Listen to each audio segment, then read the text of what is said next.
Welcome back to the deep dive. We're shifting gears a bit today. We are. Usually we take a big topic, a book maybe, and explore it for a general audience. Today is different. Today is a tactical mission briefing. That's a great way to put it. If you're listening to this, you're likely a mentor preparing for a session at the Martin County PLL. Or, maybe you're just interested in the psychology of mentoring at-risk youth. That's right. This isn't a theoretical discussion. This is a field guide. We're looking at Lesson 2, Growth, from the I Choose curriculum. Right. But we are not just summarizing the PDF. I mean, you can read that in 5 minutes. We're here to talk about what actually happens in the room when that plan Meets reality. Exactly. And the context here is so critical. You have Coach AJ at the front of the room. He's the lead facilitator. He is. He's doing the heavy lifting, delivering the content, managing the macro energy of the whole group. But the mentors, the people listening to this, you're scattered throughout the room in the rows with the kids.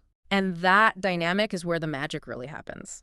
I like to use the term force multiplier. It's a military concept, but it applies perfectly. Coach AJ, he sets the vector, the direction, and the speed.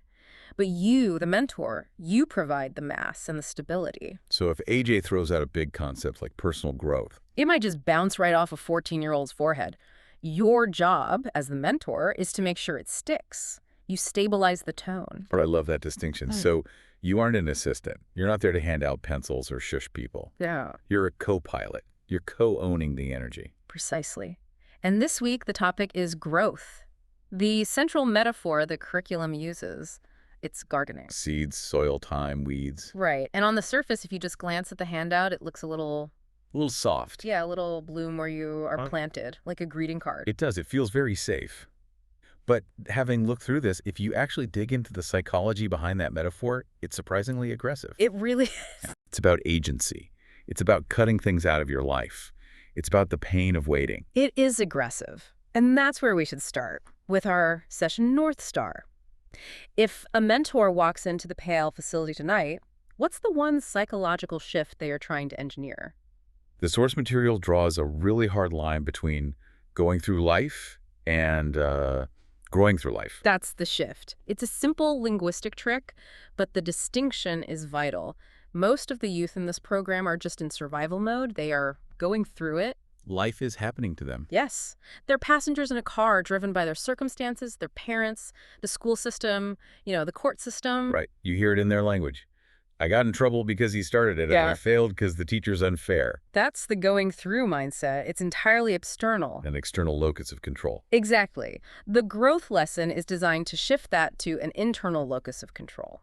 Coach AJ's goal, and your goal as a force multiplier, is to spark a sense of agency. The realization that they aren't just observing the garden. They are the gardener. They decide what gets planted. There's a John C. Maxwell quote in the source material that really anchors this whole thing. He says, "The only guarantee that tomorrow will get better is that you grow today."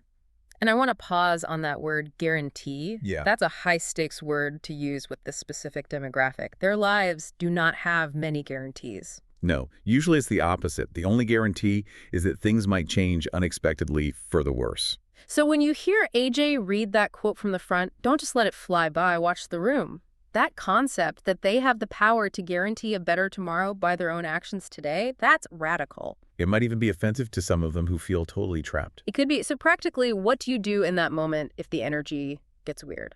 You hold the space. You hold the space. You don't need to preach or re-explain it. You just need to help them identify one seed. That's the win for the night. Not a whole life overhaul. No, just one value or strength they want to plant. If they leave with one seed, you've done your job. Okay, let's get into the mechanics of the session. We're calling this room rhythm and entry points. The lesson uses this gardening metaphor: seeds, soil, and weeds. We need to talk about how this actually lands. Let's start with seeds. In the curriculum, seeds are their values and strengths. This seems positive, right? It does. But for a lot of these kids, identifying a strength is excruciatingly difficult. They're used to being told what they're doing wrong. Asking them to self-identify a strength can cause a total freeze. Okay, then you move to soil, the environment, friends, home, school. And this is where the tension in the room will spike, I promise you. The source material asks them to evaluate their soil. It lists 5 factors for growth environment, like others are ahead of you, or failure is not your enemy. It forces them to look at their friends and realize, hey, maybe my crew isn't helping me. And that clashes with loyalty. Loyalty is everything for a teenager. If the lesson implies their friends are bad soil, their walls will go up immediately. So what do you do? So as a mentor, when AJ is on this section, be very careful. If questions are asked about their environment and there is silence, Let it be silent. let it be silent. That's the wait time concept. We are wired to fill silence because it feels awkward. To us. It feels awkward to us. To the kid, that silence is processing time. They're running a complex mental calculation. Is it safe to say this? Is it safe to admit my friends are dragging me down? And if you jump in and answer for them, You rob them of that realization. You just killed the moment. then the lesson pivots to growth requires time. The whole sapling versus the oak tree thing. This is the energy redirects. The soil part is heavy and defensive. The time conversation is just frustrating. We're an instant gratification world. Totally. The idea that you can't force a seed to grow faster than nature intended is just annoying to a teenager who wants to be an adult now. I think this is a prime entry point for a mentor to build some rapport, though. How so? You can align with their frustration. You can just lean over and say something like, yeah, waiting sucks. It's the worst part. That validation is key. You're not dismissing the difficulty, you're acknowledging it. You're not some sage who's mastered patience. You're just admitting it's hard work. And then comes weeding, removing the negative influences. Right. And the source asks, faith or fear, confidence or worry? This is where that force multiplier effect you mentioned really kicks in. When AJ talks about weeding, don't look at AJ.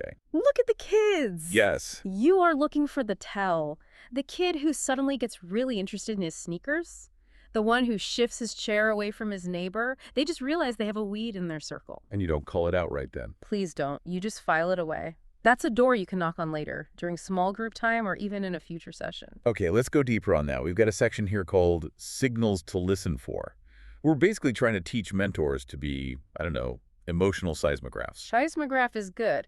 You're scanning for tremors before the earthquake hits, and you're scanning for 3 specific signals. The first is resistance language. Okay, give me an example. What does that sound like? The lesson is called Growth is a Choice. That's a direct confrontation with a fixed mindset. So you're going to hear things like, that's just how I am, or Yeah, my dad's like this, so I'm like this. I can't change that. That's a defense mechanism. They're preemptively quitting so they don't have to risk failing. Correct. If you hear, I can't, that's a signal that they are terrified of the effort, not necessarily the capability. They don't believe their soil can change. The second signal is one I think we miss all the time. Right. Because we just think it's kids being kids. Humor. Humor. Oh, absolutely. Humor is the #1 shield, especially for adolescent boys. We talked about the values and strengths exercise. They're asked to write down their top 2 strengths. And to a kid who struggles with self-worth, writing, I am smart or I am kind, feels arrogant. It feels dangerous. It sets a standard they might not meet tomorrow, so they turn it into a joke. I'm good at video games. Or, I'm good at annoying my mom. And the mistake a rookie mentor makes is to get mad at the joke. Hey, take this seriously, you've just lost them. So what do you do? The humor is masking discomfort. You don't scold the joke, you pivot back to the strength. Okay, you're good at annoying your mom, that means you're persistent. Write that down. Persistence. That's a brilliant reframe. You validate the energy, but redirect the focus. Okay, third signal, defensiveness about their environment. This goes back to the loyalty thing. The curriculum has them rate their home, school, and friends on a scale. This is a minefield. I can just see a kid getting loud here. My friends are fine. Why do we have to do this? This is stupid. If they get loud, you hit a nerve. It usually means they know their soil is poor, they know their friends are weeds, but they are not ready to admit that to a stranger. So you don't argue with them. Never argue with a defensive teenager. You will lose. Every time. Just note the signal. Okay, high sensitivity around the friend group. That's data for you. That tells you where the work is. And finally, the signal of fear. The source asks, faith or fear? Fear doesn't always look like trembling. In this context, fear of the future usually looks like apathy. I don't care.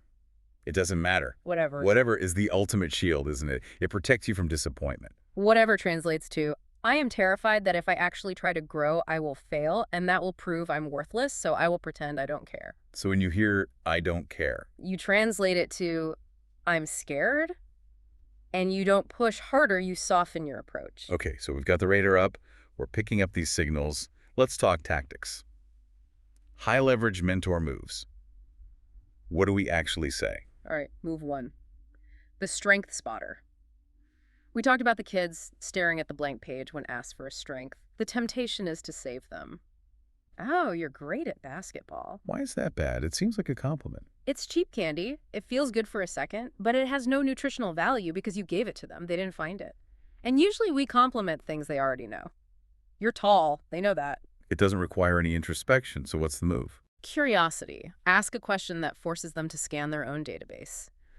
What is one thing you do that feels easy to you but looks hard to other people? What feels easy? I like that. It frames strength as a natural resource, not some big performance. Exactly. Let them hunt for the answer. If they find it, they own it. Move 2, the environment check-in. The source says others encourage you is an essential factor. And since we know the friends conversation can get defensive, flip it. Ask, who is one person who brings out the best in you? Focus on the positive, the nutrient-rich soil. Right. Even if they have 10 bad friends, they might have one grandmother or one coach or one cousin who is solid. Anchor them to that person. Okay, how do we get you around that cousin more often? It's practical. It shifts the brain from defending the bad to appreciating the good. Precisely. Move 3 is my favorite, the daily choice frame. They have to rate themselves 1 to 5 on their daily growth. And the instinct here is the cheerleader instinct. The kid says, I'm a 2, and the mentor wants to say, no, you showed up today. You're at least a 4. We want to make them feel successful. But that is the worst thing you can possibly do. Why? Because you just told them their self-assessment is wrong. You invalidated their honesty. If they feel like a 2, let them be a 2. That honesty is the fertile soil we need. A 2 means they know they have room to grow. A fake 4 just kills the motivation. It does. So the high leverage move is to ask, okay, you're a 2. What does a 3 look like tomorrow? That is so much more manageable than how do we get to a 5? Growth is incremental. It's the oak tree. You don't jump from sapling to timber in a day. You just need to add 1 ring. What does a 3 look like is an actionable question. And the last move, move 4, is vulnerability modeling. This is for the weeding section. Mentors often feel like they need to be these finished products. I am the adult. I have it all figured out. Right. But the most powerful thing you can do when talking about removing negative influences is to admit you had to do it too. So share a story about a weed you had to pull. Briefly. This is not a 10-minute monologue about your glory days, but just saying, hey, when I was 20, I had to stop hanging out with my cousin because every time I did, I made bad choices. Suddenly, you're not a lecturer. You're a fellow gardener. You've got dirt under your fingernails, too. It levels the hierarchy and makes the concept real. Okay, I want to pivot now to what we're calling guardrails. The explicit do not do items. First one is funny, but real. Don't lecture on botany. Oh, please. I know some of the mentors are engineers or scientists. The curriculum uses soil and seeds as a metaphor. Do not raise your hand and explain photosynthesis. You laugh, but I can totally see it happening. It's a nervous ticket. Let me explain the facts. No, keep it simple. Soil equals environment. If you turn this into a biology class, you lose the emotion of the moment. You become another teacher. And they have enough teachers, they need a guide. Another guardrail. Don't force the aha. This goes back to rating the friends. If a kid rates their toxic friends as a 5 out of 5 perfect friends, and you know those friends are a problem, you let it slide. You have to let it slide. That's so hard. You want to save them. You want to shake them and say, can't you see? But you can't save them by forcing them to lie to you just to get you off their back. The curriculum asked the question. The seed of doubt has been planted. Just let them sit with it. And the big one, don't compete with AJ. AJ is the captain of the ship. If he is teaching growth must be intentional, you stay on that page. Don't flip ahead to the benefits of growth because you think it's more inspiring. It just fractures the focus of the whole table. Completely. Your kids are lost. Stay in the moment. Trust the process. And we touched on this, but it's worth repeating. Don't fix the 1s and 2s. If a kid admits they are a 1 on the growth scale, that is a moment of radical honesty. That is a success. It's the starting point. It's the starting point. If you try to talk them out of it, you're killing their motivation. You've just told them they are already finished. Okay, that brings us to the final section, the confidence reminder. Because walking into a room of 20 or 30 teenagers can be intimidating. It's terrifying. They smell fear. They smell inauthenticity a mile away. But remember this. Silence shapes the room. How so? When the curriculum calls for a first person read aloud and some brave kid starts reading, just listening to them with intensity is a leadership move. You don't have to say a single word. Not a word. Your eyes on them, nodding, validating their voice. That tells them you matter. Your voice matters. That creates the safe container for growth. Being listened to is a rare gift for them. A very rare gift. There is a quote in the source material that I think should be the anthem for every mentor. It says, "If you know me based on who I was a year ago, you don't know me at all. My growth game is strong. Allow me to reintroduce myself." I love that line. Allow me to reintroduce myself. It sounds like a rap lyric, but it's actually deep philosophy, isn't it? It's the essence of the growth mindset. It's permission to change. And I think mentors need to carry that attitude in with them. You are reintroducing yourself every time you walk into that Pell Center. Yes. You aren't just the adult volunteer. You are living proof that change is possible. You are still growing too. So if we had to boil this entire deep dive down to one sentence, one mantra for a mentor walking from their car to the building tonight, what is it? It's this. Your job is not to be impressive. Your job is to make the room safer for them to grow. That takes all the pressure off. You don't have to be cool. You don't have to be the expert. You just have to be safe. Safe, consistent, and curious. That's it. So here's a final thought to chew on. The source material ends with the benefits of growth: unlocking potential, humility, self-awareness. Right. And we usually think about those benefits for the kids, but I want to flip it to you, to the mentors.